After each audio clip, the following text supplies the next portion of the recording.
Charles, if you are making a savings, you said, I want to save this money to be able to invest where?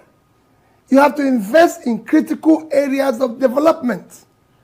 And those critical areas of development are education, health, and pulling people out of poverty. Are we investing in it? Just no. Well, they would argue that they're investing in education. They're providing funds and loans for students, which has never happened in this country before, to allow them to be able to go to school. This country has universal basic education. And we have over 20 million children out of school. That is the critical area. It is the basic education that is the critical area. We're not doing anything in it. Just today, I visited an IDP camp. There's over 40,000 people in IDP camps around Abuja. I'm not talking outside Abuja. The one I visited is in Abuja. With over 4,000, they don't have a primary health care. 4,000 or 40,000? Over 4,000. Right. 40,000 around Abuja. But 4,000 in this particular facility. Right, okay. They don't have a primary health care. They don't have a primary school. They used to have a primary school, which was there by UNICEF. It's closed down for the past 3 years. The kids are there.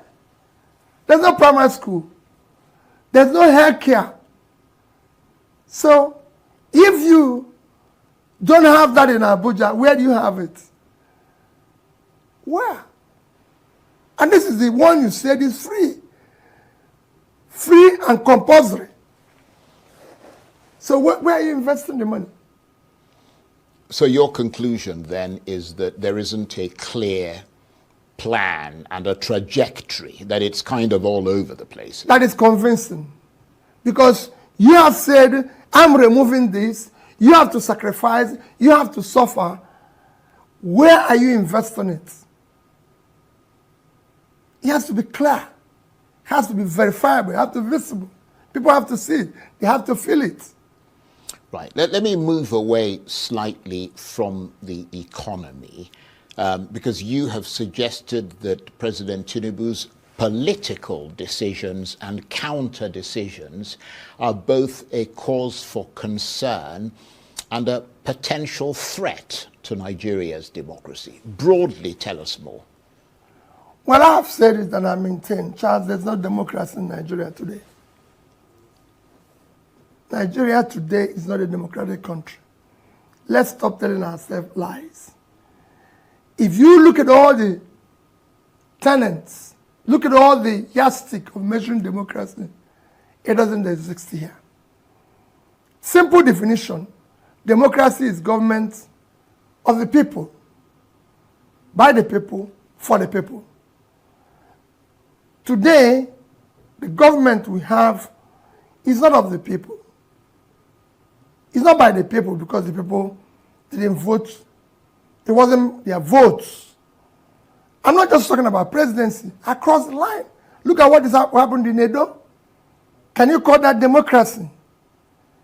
It is not vote of the people. And it's not for the people. I've just told you that I went to an IDP camp where we have thousands of people, no primary health care. They were begging me to have one nurse, which I said I must make sure. They don't even have primary school, which again I told them, I will make sure it happens. So what are you doing? For a country that just spent 21 billion naira to renovate a house for the vice president, which is not, hasn't packed in, is not living there.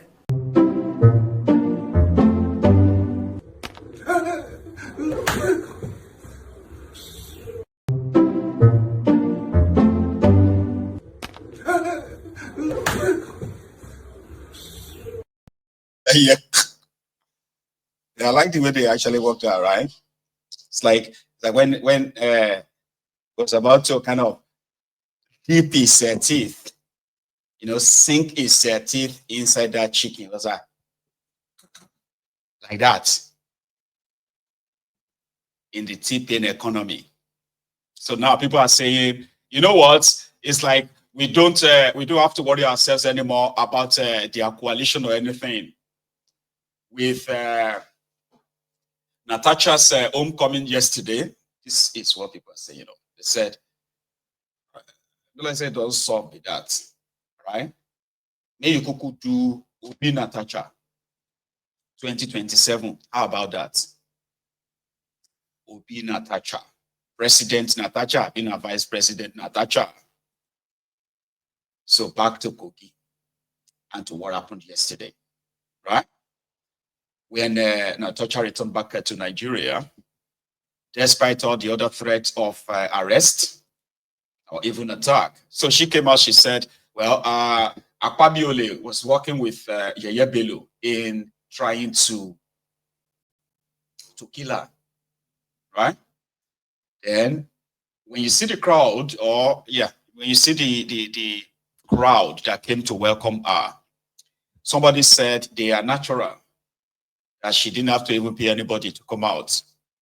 You see, the effort of trying to remove her or recall her has generated so much heat in Kogi State that if any effort is made, like it's being made right now, it is bound to fail.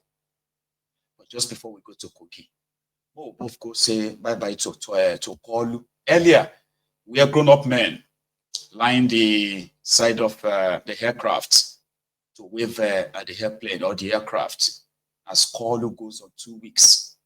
2 weeks holiday. 2 weeks in France. God damn it, man.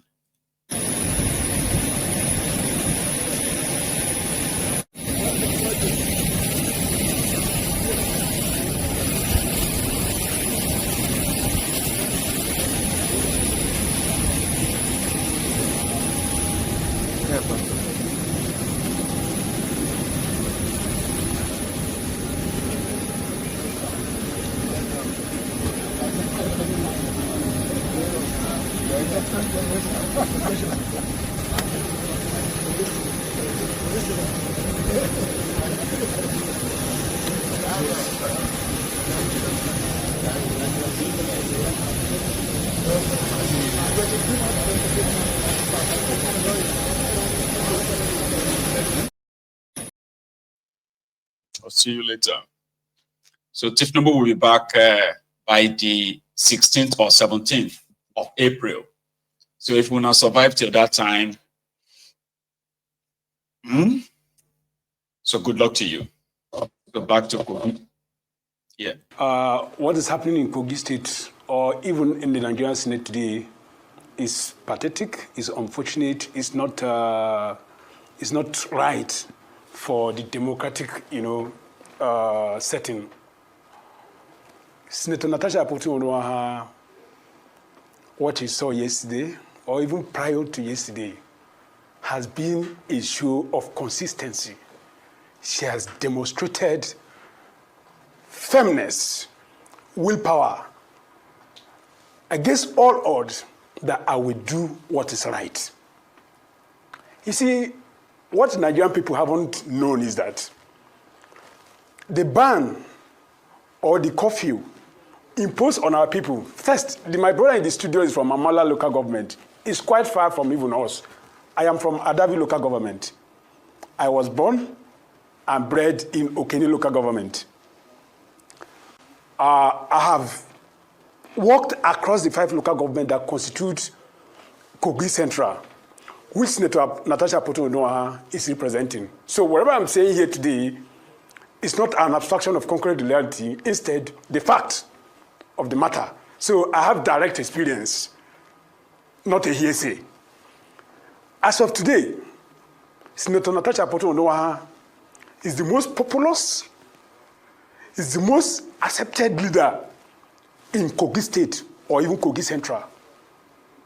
This is owing to the fact that prior to her emergence to political limelight, we have had leaders, political leaders, who are known to be a promise and fail leaders.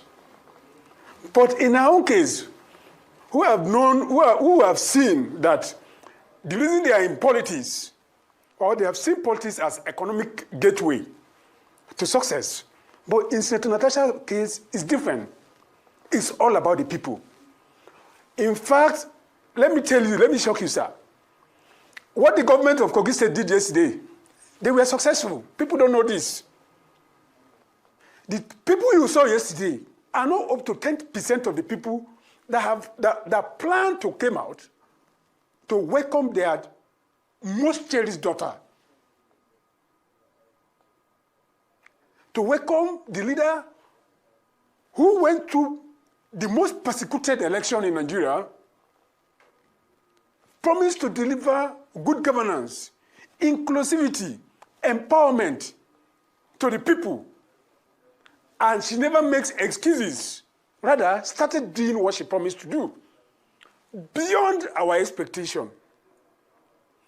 Before her emergence in politics, every person from Kogi Central used to be envious of senators from the West.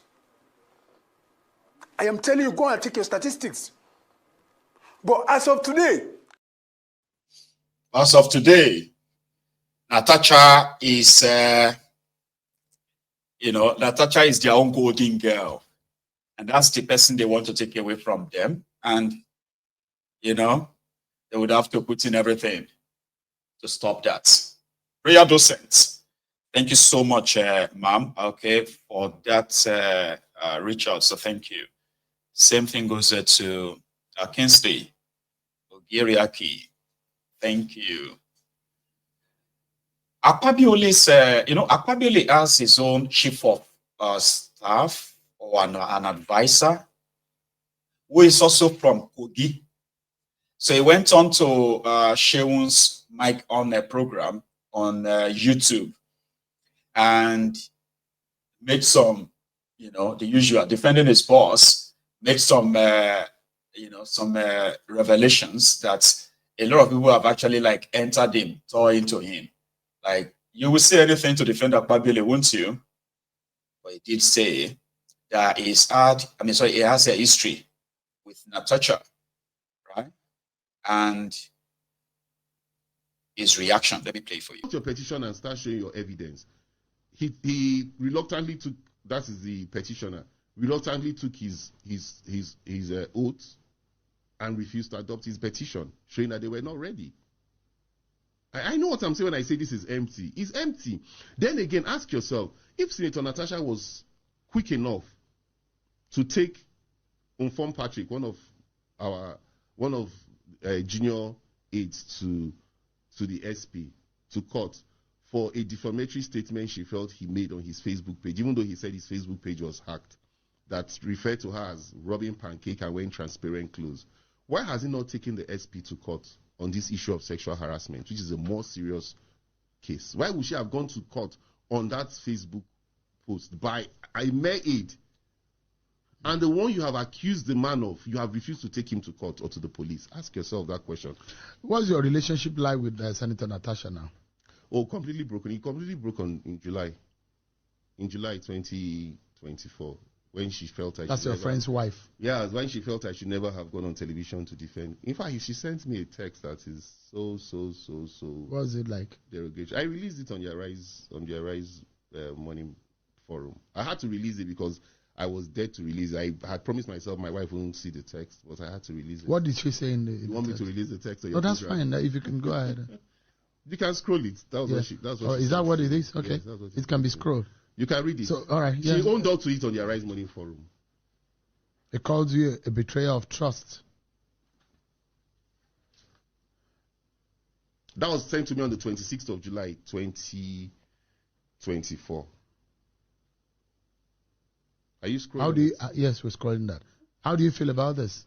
She said, "You betrayer of trust, pick up the phone and hear the curses that will befall your children and generations. As you sat on TV defending Akpabio's actions against me, so also will everything good turn to bad for you and your family.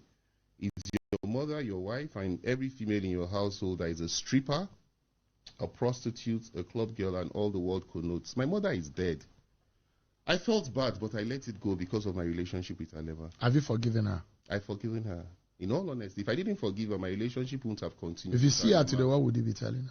If I see Senator Natasha, it's the same thing I'll tell her because she's my friend's wife. That she should trace back her path. If in all of this, but in all this, it's not about me. It's about my friend, about Alema. It's not about me at all. It's not about me. Forget me in this equation. No, why? I hold no grudge against her. Why does it look like there's a no plan? grudge at all Why does it look like there's a plan not to allow Natasha Akpoti to return to the Senate? No, they want her back to the Senate once she apologizes. I can assure you. But a 6-month suspension looks like a forever. Her problem is she is mixing up the issue of sexual harassment and the issue of the suspension on gross misconduct. Apologize for the gross misconduct. Get back in the Senate. Then you can pursue your case of sexual harassment to a logical conclusion. Are you understanding where I'm coming from? What would you then say to people who believe that Akpabio should step down as a Senate president? Because some of what has happened has really dented the image of the Senate. Step down as a Senate president because the truth is none of these have been proven. Now, if the ethics committee had come up with your petition. He works for Akpabio, by the way, just so you understand. And his wife is also Natasha's friend, according to him. What's that guy's name again? Osai something. Anyway. Meanwhile, the Natasha herself, right, speaking to our supporters in Okene yesterday, right, securing their assurance that the recall process will fail once the people who claim never to have signed any recall letter or recall a petition against her. So they said, well, you know what? They actually sang for her. I didn't get what they were singing at first. Then later I got it. They were telling themselves to collect their money, but defend Natasha. Listen. Collect your money. Collect your money. Collect your money. Collect your money. Collect your money. Collect your money. Collect your money.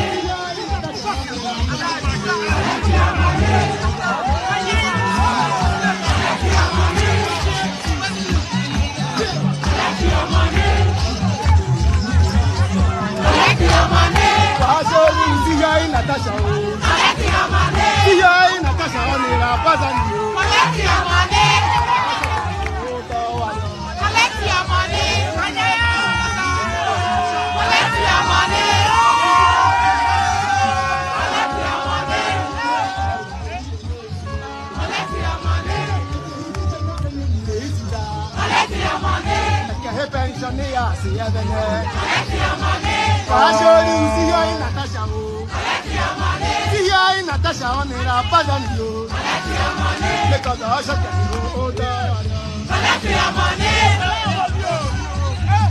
Collect your money. Thank you very much.